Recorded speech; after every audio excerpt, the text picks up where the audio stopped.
بسم اللہ الرحمن الرحیم الحمد للہ رب العالمین والصلاة والسلام علی سید الانبیاء والمرسلین وعلی آلہ وصحبہ اجمعین اما بعد۔ السلام علیکم ورحمۃ اللہ وبرکاتہ۔ تو آج کا جو درس ہے وہ انشاءاللہ کتاب کے 7ویں باب سے متعلق ہے، اور میں کتاب بھی آپ حضرات کے سامنے شیئر کر دیتا ہوں تاکہ اس کے ضروری مباحث آپ کے سامنے آ جائیں۔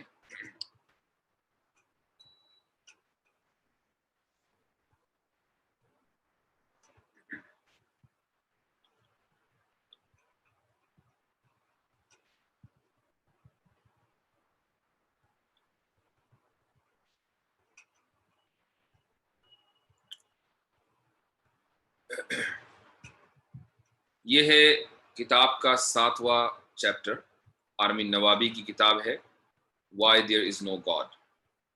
اور اس کتاب میں اس چیپٹر میں جو اس نے دلیل دی ہے مذہب کے حوالے سے، یعنی اہل مذہب کی طرف سے، اس کے بارے میں پہلے ہی بتا دوں کہ یہ دلیل ہمارے نزدیک ایکسیپٹڈ نہیں ہے، یعنی ہم بحیثیت مسلمان کے، بحیثیت علم کلام کا ایک اسٹوڈنٹ ہونے کے، ہم اس دلیل کو پیش نہیں کرتے ہیں، لیکن اس دلیل کے ضمن میں جو بہت سی تفصیلات ہیں وہ بڑی اہم ہیں اور ان کے اوپر ڈسکشن کیا جانا بہت ضروری ہے۔ تو جو دلیل اس نے دی ہے وہ ہے کہ I feel a personal relationship with God, so I know that he is real۔ کہ میں خدا کے ساتھ ایک خصوصی تعلق محسوس کرتا ہوں، میرا خدا سے ایک خصوصی تعلق ہے، اور اس لیے مجھے معلوم ہے کہ خدا موجود ہے۔ یہاں یہ اس دلیل کا عنوان ہے، اور اس کے بعد اس نے بہت سے پیراگرافز میں اس دلیل کی وضاحت کی ہے۔ یہ جو وضاحت ہے وہ پرابلمیٹک ہے، یہ جو دلیل کا حاصل ہے، یعنی دلیل کا جو عنوان ہے وہ پرابلمیٹک نہیں ہے، چونکہ کوئی بھی اہل مذہب، کسی بھی مذہب میں یقین کرنے والا ایتھیسٹ کے سامنے، ملحد کے سامنے یہ دلیل نہیں دیتا ہے کہ چونکہ میرا خدا سے ایک پرسنل تعلق ہے اس لیے میں خدا پہ یقین رکھتا ہوں، چنانچہ تم بھی خدا کو مانو۔ یہ کوئی بھی دلیل نہیں دیتا ہے۔ ہاں، وہ اپنے اطمینان کے لیے اس چیز کو استعمال کر لے تو بات الگ ہے۔ ہم میں سے بہت سے لوگ ایسے ہیں کہ جن کا ایک خاص تعلق اللہ سے ہوتا ہے، اور اس تعلق کی بنیاد پر ہمارا ایمان دن بدن بڑھتا رہتا ہے۔ بہت سارے لوگوں کو اس کا تجربہ ہوتا ہے، تو وہ اپنے اطمینان کے لیے، اپنے ایمان کے اضافے کے لیے وہ اس نیریٹو کو استعمال کریں یا اس دلیل کو استعمال کریں تو بات الگ ہے۔ لیکن یہ کہ وہ کسی دوسرے کے لیے اس دلیل کو استعمال کریں کہ چونکہ میرا خدا سے ایک خصوصی تعلق ہے، کہ اگر میں پریشان ہوتا ہوں تو مجھے خواب میں مثلا کوئی چیز آ جاتی ہے، خواب میں مجھے ہدایت مل جاتی ہے، مجھے رسول اللہ صلی اللہ علیہ وسلم کی زیارت ہو جاتی ہے، وغیرہ وغیرہ۔ تو بہت سے مسلمانوں کو اس طرح کی خصوصیت حاصل ہے، لیکن اگر آپ اس مسلمان سے یہ پوچھیں کہ کیا اس کو بنیاد بنا کر آپ کسی ایتھیسٹ سے یہ کہیں گے کہ وہ بھی ایمان لائے، تو وہ خود یہ کہے گا کہ یہ دلیل میرے اپنے اطمینان کے لیے ہے، یہ کسی دوسرے کو کنونس کرنے کے لیے نہیں ہے۔ تو اس لیے جو آرگیومنٹ ہے ایز اٹ از، اس میں یعنی پرابلم نہیں ہے۔ جو پرابلم ہے وہ اس کی تفصیلات میں ہے۔ تو پہلے ہم تفصیلات پڑھ لیتے ہیں۔ تو جو ہائی لائٹڈ ایریا ہے میں اس کو پڑھتا ہوں کہ the problem with using these personal relationships as proof of God's existence is that they are inherently subjective experiences۔ کہ یہ جو انسان کا انفرادی تعلق ہوتا ہے، شخصی اور ذاتی تعلق ہوتا ہے خدا سے، اس میں پرابلم یہ ہے کہ یہ ایک سبجیکٹیو ایکسپیرینس ہے۔ سبجیکٹیو ایکسپیرینس کا مطلب یہ ہے کہ یہ میرا اپنا تجربہ ہے، اور میرا تجربہ آپ کے لیے حجت ہو یہ ضروری نہیں ہے، میرا تجربے کو آپ قبول کریں یہ ضروری نہیں ہے۔ A person's experience and the emotion it causes can be genuine without the cause of their experience being based on anything outside of his or her mind۔ کہتا ہے کہ یہ ممکن ہے کہ اس انسان کے اس طرح کے جذبات ہوں، اس طرح کے احساسات ہوں، یہ سمجھتا ہو کہ وہ خدا کے بہت قریب ہے، اور خدا کی طرف سے اس کو کچھ اشارات بھی مل جاتے ہوں، یعنی اس کو خواب میں کچھ چیزیں نظر آ جاتی ہوں، لیکن اس کا مطلب یہ نہیں ہے کہ جو چیزیں اس کو خواب میں نظر آ رہی ہیں وہ کسی مذہب کی وجہ سے ہیں یا خدا کی وجہ سے ہیں، ایسا ضروری نہیں ہے۔ وہ یہ کہتا ہے کہ ہم نے اس سے پہلے بھی ذکر کیا ہے کہ انسان کو مرتے وقت بہت سے تجربات ہوتے ہیں، اور ان تجربات کا مطلب مثلاً وہ یہ دیکھتا ہے کہ وہ ایک ٹنل میں جا رہا ہے اور اس کے آگے ایک روشنی ہے، تو اس کا مطلب ہرگز یہ نہیں ہوتا کہ واقعی وہ ایک ٹنل میں جا رہا ہے، بلکہ یہ ایک کیمیکل ری ایکشن ہے اس کے برین میں، اس وجہ سے ہوتا ہے، اس کی اس سے زیادہ کوئی حقیقت نہیں ہے۔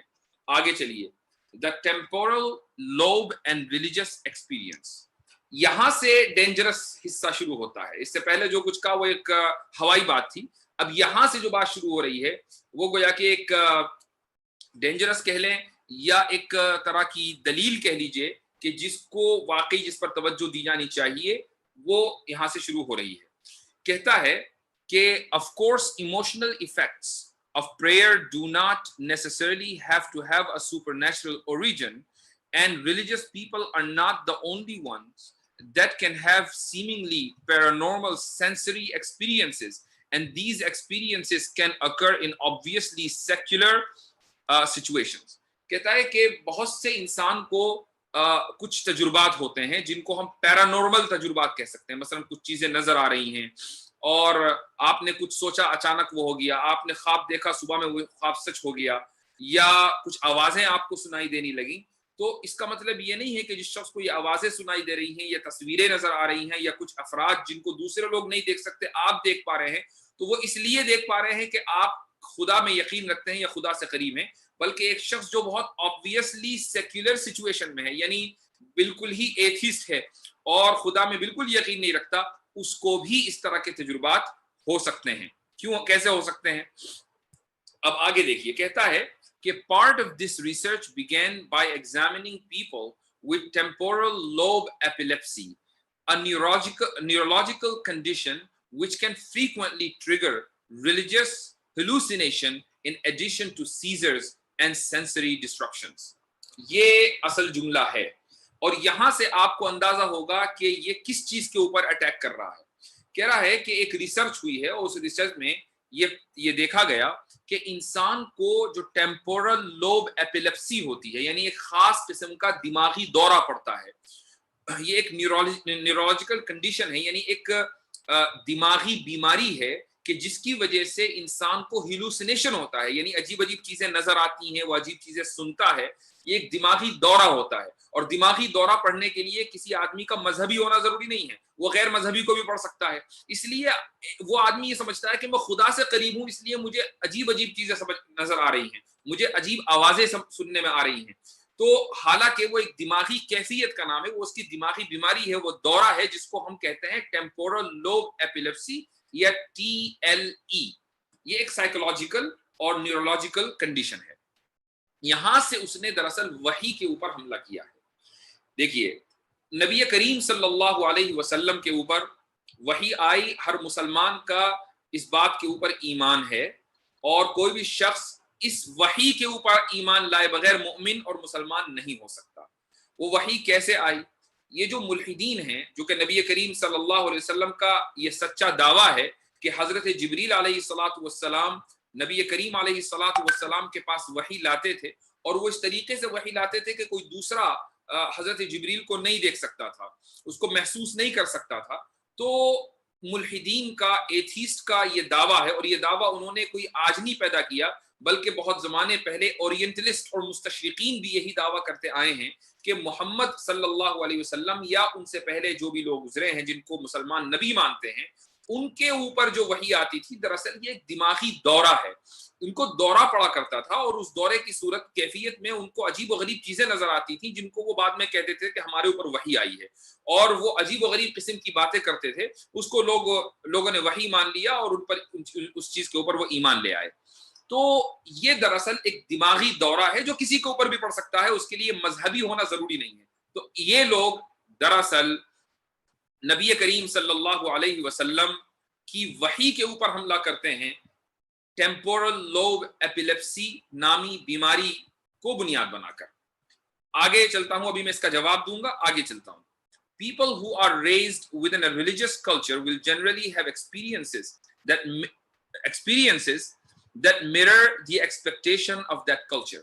کہ عام طور سے لوگ جس مذہبی معاشرے میں پروان چڑھتے ہیں اسی طرح کا ان کا دماغ دراصل اس معاشرے کا آئینہ بن جاتا ہے، یعنی جو معاشرے کے اندر ہے وہ لوگ بھی وہی چیز سوچنے لگتے ہیں۔ تو ایک انسان اگر کسی مذہبی معاشرے میں پروان چڑھتا ہے تو وہ سمجھتا ہے کہ میرا تعلق خدا سے بڑا خصوصی ہے، بہت اچھا ہے، اس لیے وہ خدا میں یقین رکھنے لگتا ہے۔ اب آگے کہتا ہے imagine for example that a person claims that an angel came down from heaven for a visit at their home to share a cup of tea and plate of biscuits. This is a far-fetched claim, and before you believe it, you would likely want some proof. Did anyone see the angel? Did it leave behind any evidence for its presence? کہتا ہے کہ تصور کیجئے کہ اگر کوئی شخص یہ کلیم کرے یا دعویٰ کرے کہ ایک فرشتہ اس شخص کے پاس آسمانوں سے آیا تھا اور اس فرشتے نے اس شخص کے ساتھ چائے کی پیالی اور ایک پلیٹ بسکٹ کھائی، اور تو یہ ایک ایسا دعویٰ ہے کہ جس پر یقین کرنا بہت مشکل ہے۔ اس لیے آپ یقین کرنے سے پہلے اس آدمی سے یہ ڈیمانڈ کریں کہ کیا اس کا کوئی پروف ہے، کیا کسی آدمی نے دوسرے آدمی نے اس فرشتے کو دیکھا، یا اس فرشتے نے اپنی موجودگی کا کوئی ایویڈنس چھوڑا ہے یا نہیں چھوڑا ہے۔ یہ یہاں اس نے نبی کریم صلی اللہ علیہ وسلم کے اوپر جو وحی آتی تھی اس کے اوپر حملہ کیا اور کہا کہ آپ صلی اللہ علیہ وسلم پر جو وحی آتی تھی دعویٰ تو کر دیا لیکن اس کی دلیل نہیں، چونکہ جبریل کو کسی نے نہیں دیکھا علیہ الصلوۃ والسلام، اور جبریل نے اپنی موجودگی کا کوئی ایویڈنس نہیں چھوڑا ہے۔ اب یہاں سے یہ چند باتیں اس کی آ گئی ہیں، اس کا اب ہم تفصیلی انشاءاللہ میں آپ کو جواب دینے کی کوشش کرتا ہوں۔ سب سے پہلی بات یہ ہے، ہمیں یہ سمجھنی ہے کہ وحی کی کتنی صورتیں ہیں، آپ صلی اللہ علیہ وسلم پر وحی کن کن صورتوں میں آتی تھی۔ وحی کی کل 5 صورتیں ہیں جو قرآن اور حدیث دونوں جگہ اگر آپ ملا کر دیکھیں تو 5 صورتیں نکل کر آتی ہیں۔ سب سے پہلی صورت تو یہ ہے کہ جبریل علیہ الصلوۃ والسلام اپنی اوریجنل صورت میں نبی کریم صلی اللہ علیہ وسلم کے سامنے آئیں۔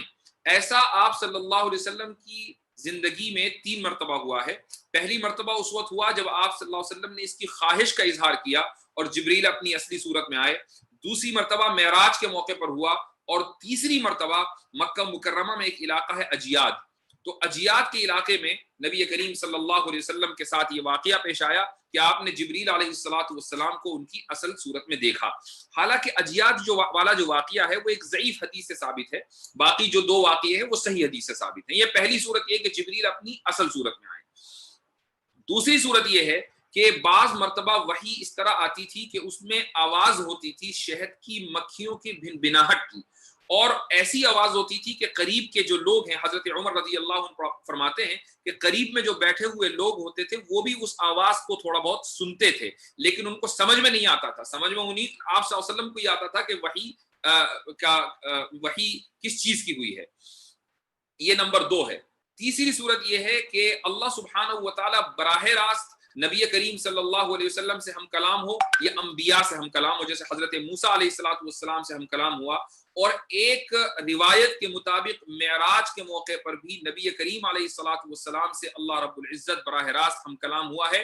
یہ تیسری صورت ہے۔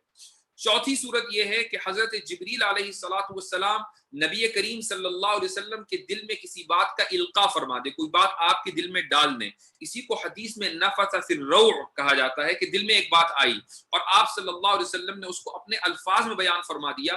آپ علیہ الصلوۃ والسلام کی جتنی احادیثیں ہیں وہ ساری اسی نوعیت کی ہیں کہ آپ کی دل میں بات ڈالی گئی اور آپ صلی اللہ علیہ وسلم نے اس کو بیان فرما دیا۔ یہ چوتھی صورت ہے وحی کی۔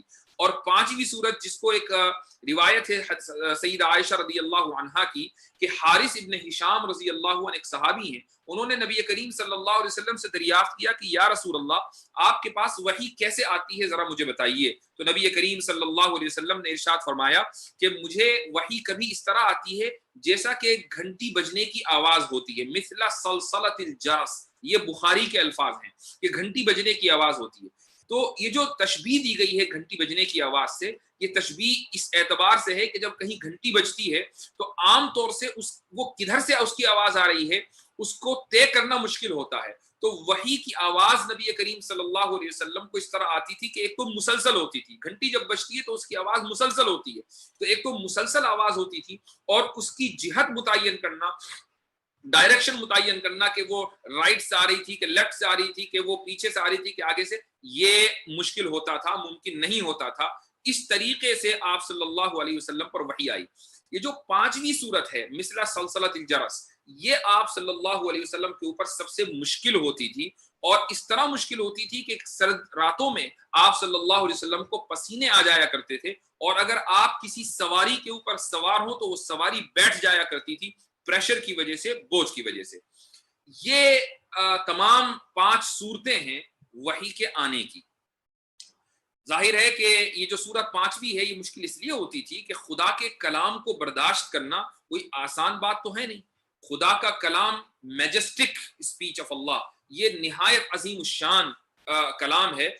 کسی عام انسان کو اسی لیے نہیں دیا جا سکتا کہ عام انسان اس کو برداشت ہی نہیں کر پائے گا، اس کے لیے خاص انسان چاہیے جن کو خصوصی اللہ کی طرف سے تربیت دی گئی ہو، ٹریننگ دی گئی ہو، اور یہ خصوصی دستہ اللہ کا انبیاء کی جماعت کہلاتی ہے۔ اس لیے انبیاء علیہ السلام اس خاص تربیت کی وجہ سے اس لائق ہو جاتے تھے کہ وہ اللہ کے کلام کو برداشت کر سکیں۔ اب یہ تو ہو گئی وحی کی صورت۔ اب میں آپ کو لے کر چلتا ہوں ایک دوسری فیلڈ میں جس کو ہم نیورولوجی یا سائیکالوجی کہہ سکتے ہیں، TLE، ٹیمپورل لوب ایپیلیپسی، جو ملحد نے اپنی کتاب میں جس ٹرمینالوجی کو استعمال کیا ہے۔ یہ ایک طرح کا دورہ ہے جو دماغی دورہ جس کو بولتے ہیں۔ دیکھیے جتنے بھی دورے انسان کو پڑتے ہیں اس میں بہت سی چیزیں کامن ہیں۔ مثال کے طور پر سب سے پہلی چیز یہ ہے کہ انسان عام طور سے اچانک بے ہوش ہو جاتا ہے، جب دورہ پڑتا ہے وہ بے ہوش ہو جاتا ہے، چاہے وہ بے ہوشی تھوڑی دیر کے لیے ہو لیکن وہ بے ہوش ہو جاتا ہے۔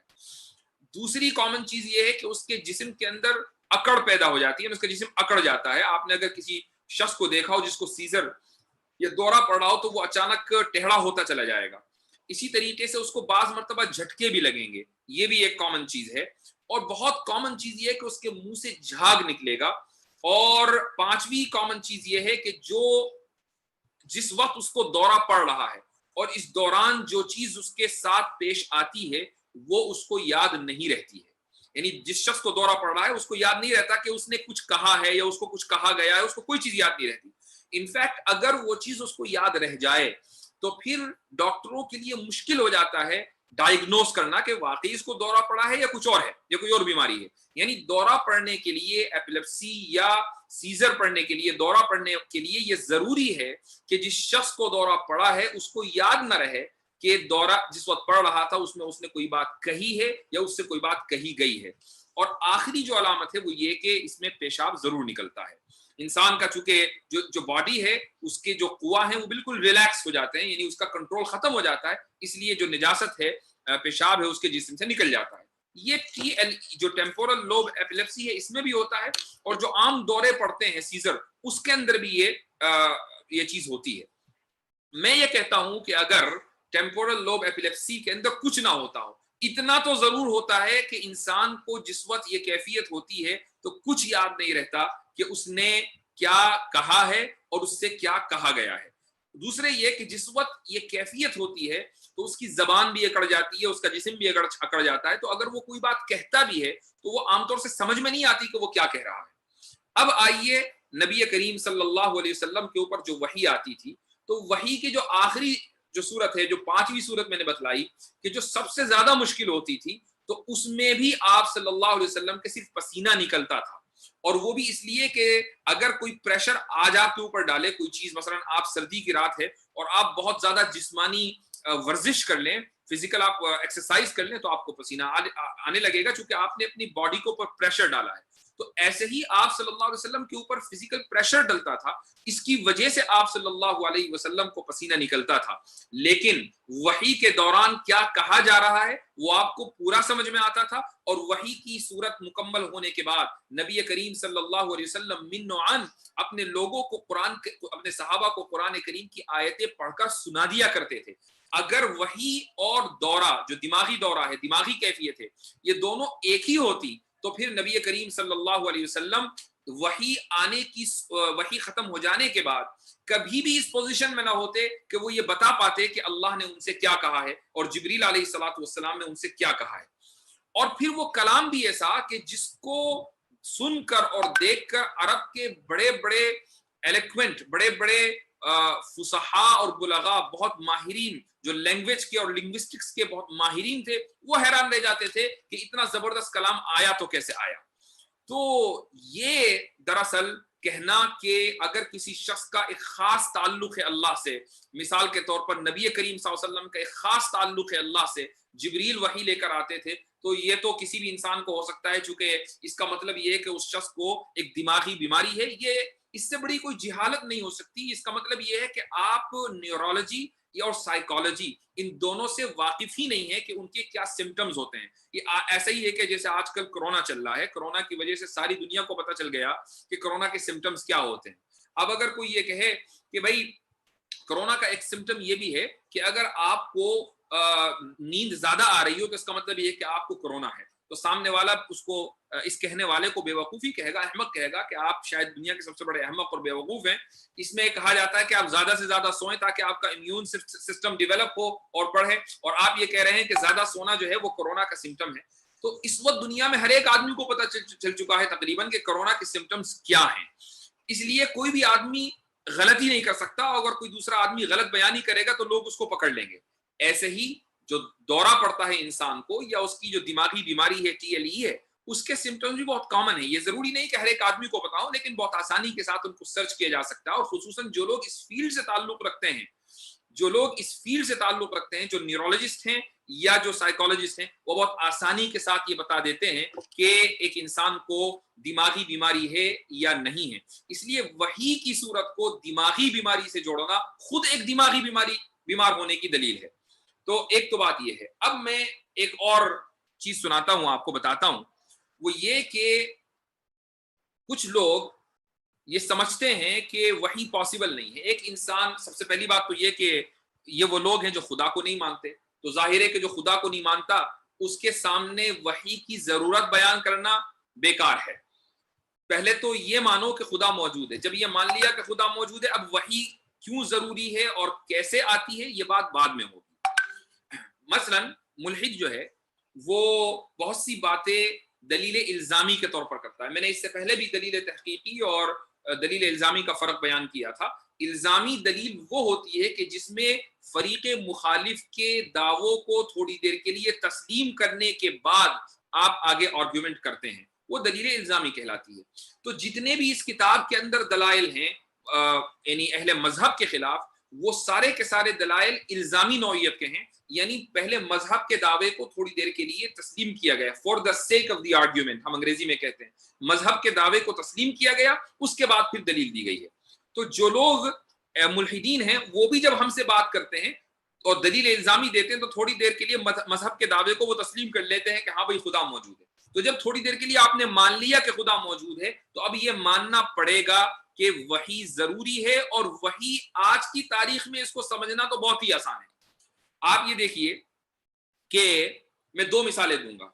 انسان، اس کی عقل محدود ہے، اس میں کوئی شک نہیں ہے۔ کوئی بھی انسان یہ نہیں کہہ سکتا کہ میرے پاس انلمیٹڈ نالج ہے یا میری عقل جو ہے وہ لامحدود ہے، انلمیٹڈ ہے، انفینٹ ہے۔ کوئی بھی آدمی یہ نہیں کہہ سکتا۔ تو ہر انسان کی عقل محدود ہے، بڑے سے بڑا سائنٹسٹ ہو اس کے پاس بھی ایک لمیٹڈ نالج ہے، اس کی عقل بھی لمیٹڈ ہے۔ لیکن اس لمیٹڈ نالج اور لمیٹڈ عقل کے اور کیپیسٹی کے باوجود انسان نے کیا کیا ایجاد نہیں کر دیا؟ اس نے کمپیوٹر ایجاد کر دیا، بہت بڑے بڑے ڈیوائسز اور سپر کمپیوٹر ایجاد کر دیا۔ اب آپ یہ دیکھیے کہ دو کمپیوٹرز کو یا دو ڈیوائسز کو آپ آمنے سامنے رکھیں اور دونوں کا بلوٹوتھ آن کر دیں تو بہت آسانی کے ساتھ آپ ایک ڈیوائس سے دوسرے ڈیوائس میں ڈیٹا ٹرانسفر کر سکتے ہیں۔ اب اگر کوئی آدمی یہ کہے کہ نہیں یہ کیسے ممکن ہے؟ بھائی دو ڈیوائس کو ہم نے الگ الگ رکھا ڈسٹینس پر اور ادھر سے ڈیٹا ادھر ٹرانسفر ہو گیا، ادھر سے امیج ادھر ٹرانسفر ہو گئی، یہ کیسے ممکن ہے؟ میں تو اس کو تسلیم نہیں کرتا۔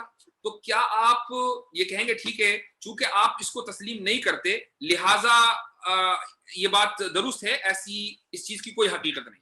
ایسا نہیں، آپ تسلیم کریں نہ کریں ڈیٹا تو ٹرانسفر ہوگا، اس لیے کہ بلوٹوتھ کی جو ٹیکنالوجی ہے وہ موجود ہے، دونوں ڈیوائسز بلوٹوتھ کیپیبل ہیں، دونوں میں بلوٹوتھ لگا ہوا ہے، لہٰذا ایک ڈیوائس سے دوسرے ڈیوائس میں بلوٹوتھ کی مدد سے یا شیئرڈ ایپ کی مدد سے یا وائی فائی کی مدد سے ہم اگر ڈیٹا ٹرانسفر کریں تو وہ ٹرانسفر ہو جائے گا۔ آپ مانے نہ مانے، آپ کے نہ ماننے سے حقیقت نہیں بدلا کرتی۔ ایسے ہی سپر کمپیوٹرز اس وہ دنیا بنا رہی ہے۔ سپر کمپیوٹرز کیوں بنا رہی ہے؟ چونکہ ڈیٹا بہت زیادہ ہے، اور لوگ دنیا چاہتی ہے کہ بہت بڑی تعداد میں ڈیٹا بہت کم وقت کے اندر ایک جگہ سے دوسری جگہ ٹرانسفر ہو جائے. اس کے لیے سپر کمپیوٹرز چاہیے تاکہ ڈیٹا کی ٹرانسفر کا ریٹ اور ریشیو زیادہ ہو. تو ایسے ہی وحی جو آتی ہے، یہ بلا تشبیہ میں ایک بات کہہ رہا ہوں صرف مثال بیان کرنے کے لیے، تاکہ وہ لوگ جو یہ سمجھتے ہیں کہ وحی پاسبل نہیں ہے، میں ان کو سمجھانے کے لیے بات کہہ رہا ہوں. وحی جو ہے وہ دراصل ایک ڈیٹا ہے جو اللہ کی طرف سے جبریل کو اور جبریل علیہ السلام کی طرف سے نبی کریم صلی اللہ علیہ وسلم کو اور دیگر انبیاء کو ٹرانسفر ہوا ہے. تو اگر دو ڈیوائسز کے جن کو انسان نے اپنی محدود نالج اور اپنی محدود کیپیسٹی اور عقل کی بنیاد پر ڈیزائن کیا ہے، بنایا ہے، اگر ان دو ڈیوائسز میں ڈیٹا ٹرانسفر ہو سکتا ہے تو پھر جبریل علیہ السلام اور نبی کریم علیہ السلام ان دونوں کے درمیان ڈیٹا ٹرانسفر کیوں نہیں ہو سکتا؟ کسی کو کیا اشکال ہے اس میں؟ کسی کو کیا اعتراض ہے؟ کوئی آدمی یہ کیسے کہہ سکتا ہے کہ یہ کیسے ممکن ہے کہ ایک آدمی یعنی نظر نہ آئے اور ڈیٹا ٹرانسفر کر دے؟ ایک بات. دوسری بات یہ ہے کہ ایک دوسری مثال دیتا ہوں، یہ ہے ہیپناٹزم کی. حالانکہ وہی ہیپناٹزم نہیں ہے، لیکن ایک انسائکلوپیڈیا ہے، world family encyclopedia, online موجود ہے، اور اس میں ایک آرٹیکل ہے ہیپناٹزم کے اوپر. ایک سائنٹسٹ گزرا ہے 18th سینچری میں، اس کا نام ہے جیمز بریڈ. جیمز بریڈ ایک برٹش سائنٹسٹ ہے اور اس نے ہیپناٹزم کے اوپر باقاعدہ ریسرچ کی ہے.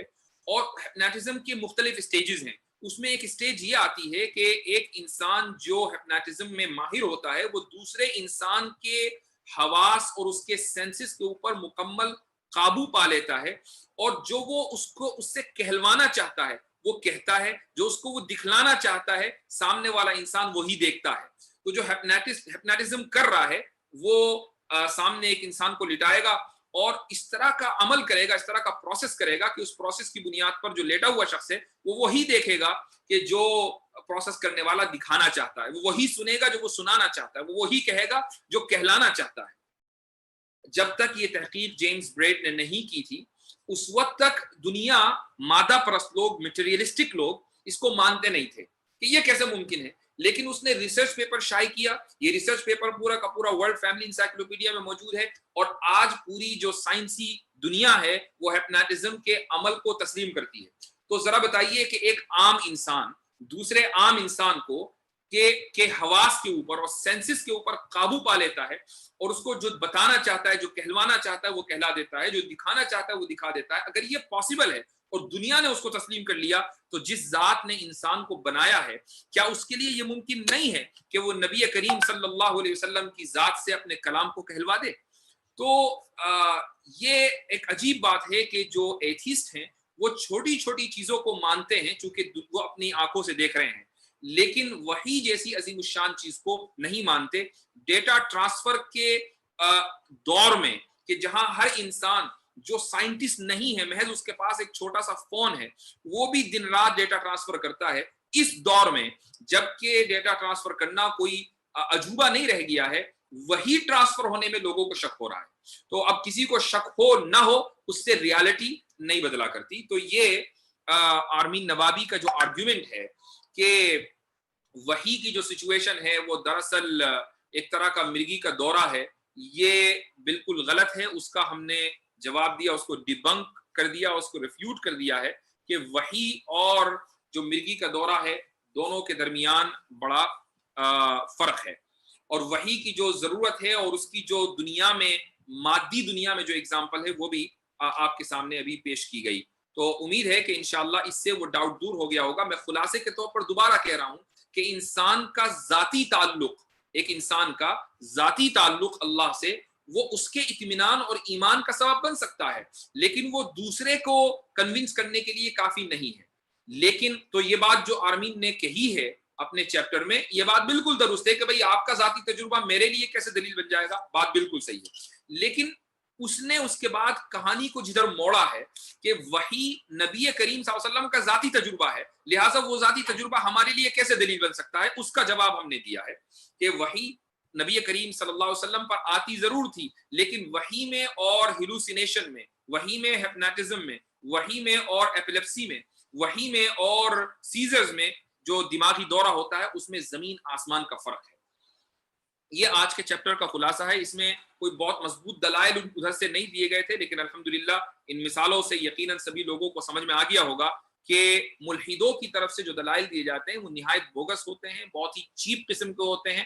ملحدوں کے پاس کوئی زیادہ مٹیریل نہیں ہے. وہ زیادہ سے زیادہ یہ کر سکتے ہیں کہ وہ 2-4 لائیو شو کر لیں گے، آ کے ہنس لیں گے، مذاق اڑا لیں گے، اس سے زیادہ ان کے پاس کچھ نہیں ہے. اور میں آپ کو ایک چیز بتا دوں کہ جو شخص چاہے وہ ملحد ہو یا کوئی بھی ہو، کسی بھی آئیڈیالوجی سے تعلق رکھتا ہو، اگر وہ سامنے والے کے دلائل کا سیریسلی ایگزامینیشن نہ کر کے وہ مذاق اڑاتا ہو، تو یہ بات لکھ لیجئے کہ اس شخص کی اپنی کوئی آئیڈیالوجی نہیں ہے. وہ آدمی اکیڈیمک نہیں ہو سکتا، وہ آدمی فکری طور پر قلاش ہے، اسی لیے وہ دوسروں کی باتوں کے اوپر ہنستا ہے.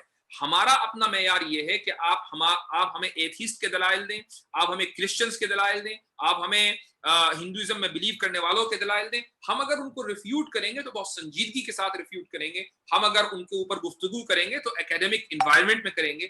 ہم کسی کے دلیل کے اوپر ہنسیں گے نہیں، چونکہ کسی کی دلیل کے اوپر ہنسنا یہ خود ہماری شکست اور ہمارے فیل ہونے کی دلیل ہے.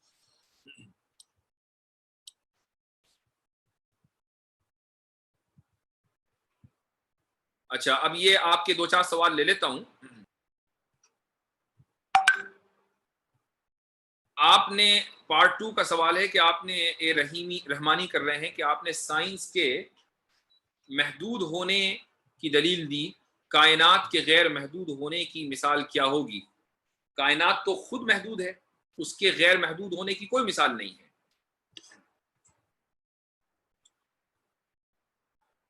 ایک سوال یہ ہو رہا ہے کہ نبی صلی اللہ علیہ وسلم کا خواب وحی ہوتا ہے یا نہیں ہوتا ہے؟ جی ہاں، آپ صلی اللہ علیہ وسلم کا خواب، اور خصوصاً اگر وہ خواب آپ صلی اللہ علیہ وسلم امت کے سامنے ذکر کر دیں اور حدیث کی شکل میں وہ آ جائے تو وہ بالکل وحی ہے. یہ جو وحی کی چوتھی قسم تھی، نفث الروع، یعنی دل میں کوئی چیز ڈال دینا، یہ دراصل اس کے اندر شامل ہے. ایک صاحب یہ کہہ رہے ہیں کہ عقیقے کے معاملے میں ڈسکرمنیشن کیوں؟ لڑکے کے لیے 2 جانور اور لڑکی کے لیے 1 جانور، ایسا کیوں؟ یہ ڈسکرمنیشن نہیں ہے. یعنی اس کی وجہ یہ ہے کہ یہ ایک سوسائٹی کا سوسائٹی میں جو سب سے پہلی بات تو یہ کہ عقیقہ کیوں کیا جاتا ہے، یعنی جانور ذبح کیوں کیا جاتا ہے. اس کی وجہ یہ ہے، حدیث میں خود آیا کہ جب آپ جانور ذبح کرتے ہیں بچے کے لیے تو وہ جانور اس سے بلاؤں کو دور رکھتا ہے. اچھا، بلاؤں کا ایک بہت بڑا سبب بری نظر بھی ہے. خود نبی کریم صلی اللہ علیہ وسلم کی حدیث ہے کہ العین حق، کہ بری نظر ایک حق بات ہے، یعنی ایسا ہوتا ہے کہ بری نظر لگ جائے. یہ ایک مذہبی مسئلہ ہے، حدیث کے اندر موجود ہے. اب ہماری معاشرے میں، یعنی اس کا تعلق صرف انڈین پاکستانی معاشرے سے نہیں ہے، بلکہ ایک عام معاشرے میں دیکھا یہ جاتا ہے، خود عورتوں کے اندر، کہ جب لڑکا پیدا ہوتا ہے تو اس کی کچھ زیادہ ہی خوشی ہوتی ہے، لڑکی پیدا ہوتی ہے اس کی بھی خوشی ہوتی ہے، لیکن یہ ابھی نسل چلے گی لڑکے سے. تو اس خوشی کے اضافے کی وجہ سے اس بچے کے اوپر نظر لگنے کا بھی زیادہ اندیشہ ہے. تو اس وجہ سے آپ صلی اللہ علیہ وسلم نے اگر لڑکا ہو تو اس کے لیے کہا کہ 2 جانور ذبح کیے جائیں، اور لڑکی ہو تو 1. لیکن اگر صورتحال یہ ہو کہ لڑکی کے اوپر زیادہ نظر لگ رہی ہے تو ایسا نہیں ہے کہ آپ اگر 1 سے زیادہ جانور ذبح کریں گے تو یہ خلاف شریعت ہو جائے گا. 1 سے زیادہ جانور بھی ذبح کیے جا سکتے ہیں. یہ اس لیے میں نے کہا کہ یہ ڈسکرمنیشن نہیں ہے، بلکہ سوسائٹی میں جو پرسپشن ہے اس پرسپشن کے مطابق یہ مسئلہ بیان کیا گیا ہے، چونکہ مقصد ذبح کرنے کا نظر بد سے بچانا ہے.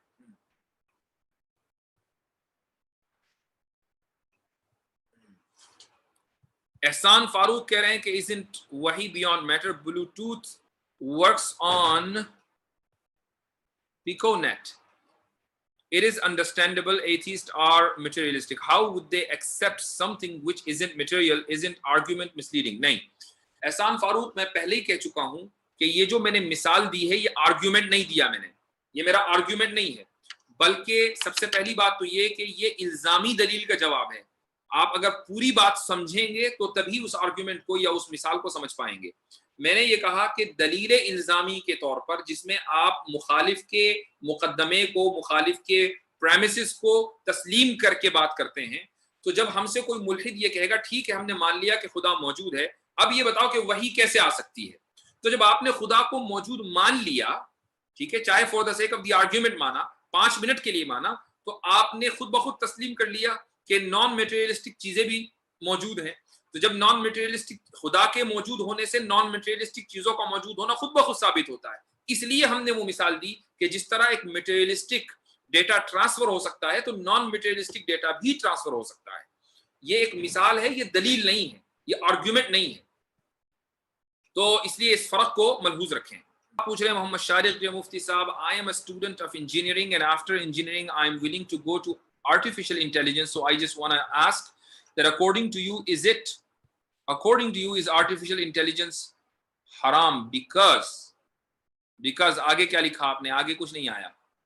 بہرحال پہلے میں بتا دوں کہ آرٹیفیشل انٹیلیجنس حرام نہیں ہے. آپ اگر آرٹیفیشل انٹیلیجنس میں اپنا کریئر بنانا چاہتے ہیں تو بہت اچھی بات ہے.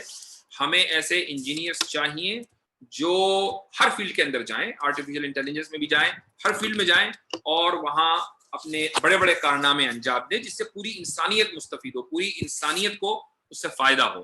یہ الگ بات ہے کہ ایک تھیوری ہے کہ بھئی آرٹیفیشل انٹیلیجنس جو ہے وہ اگر وہ ہیومینٹی کو نقصان پہنچا سکتی ہے. وہ ایک ابھی تک تھیوری ہے، یعنی دونوں ڈیبیٹ میں دونوں باتیں کہی جاتی ہیں. کچھ لوگ یہ کہتے ہیں کہ نہیں، اگر آپ نے ایک آرٹیفیشل انٹیلیجنس ڈیولپ کر بھی دی، ایک ایسا روبوٹ بنا دیا جو خود سے بہت سے ٹاسک کر سکتا ہے، پھر بھی اس کا جو لاسٹ سوئچ ہے وہ تو انسان ہی کے پاس رہے گا. اور ایک تھیوری یہ بھی ہے کہ نہیں، وہ آؤٹ آف کنٹرول بھی ہو سکتے ہیں. تو دونوں طرح کی تھیوریز ہیں اور آپ بھی اس فیلڈ میں اگر انٹرسٹڈ رکھتے ہیں تو آپ مجھ سے زیادہ بہتر جانتے ہیں.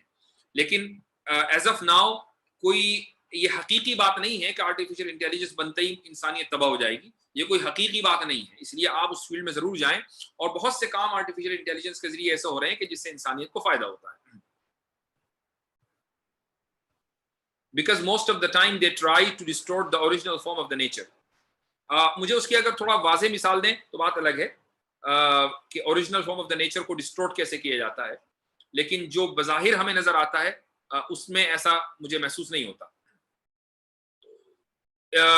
اسمت اللہ کہہ رہے ہیں کہ میراث میں فرق کیوں ہے؟ میراث میں فرق ہونا ضروری ہے، اور اس کی وجہ یہ ہے کہ شریعت چاہتی ہے کہ عورت کو زیادہ ملے، اس لیے میراث میں فرق رکھا ہے. اگر میراث میں مرد اور عورت کے درمیان برابری کر دی جاتی تو عورت کو زیادہ نہ ملتا، عورت کو کم ملتا، جتنا موجودہ ملتا ہے اس سے کم ملتا، اور عورت کے اوپر ذمہ داری بھی لاد دی جاتی. ابھی کیا ہے کہ مرد کو ملتا کم ہے، عورت کو ملتا زیادہ ہے، اور مرد کے اوپر ذمہ داری زیادہ ہے، عورت کے اوپر کوئی ذمہ داری نہیں ہے کسی کا خرچہ اٹھانے کی.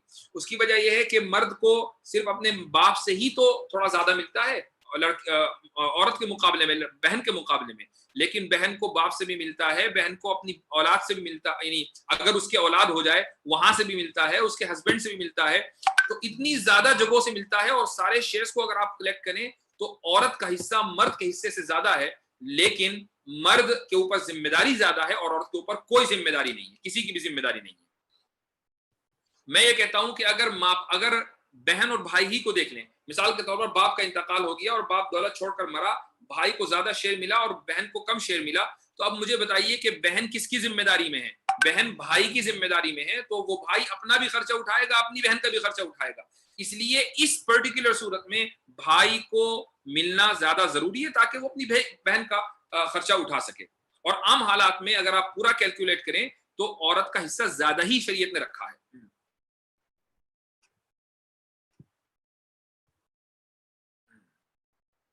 تو آج کے لیے اتنا ہی انشاءاللہ، اور انشاءاللہ کل پھر ملاقات ہوتی ہے. جزاکم اللہ خیر الجزا، وآخر دعوانا ان الحمد للہ.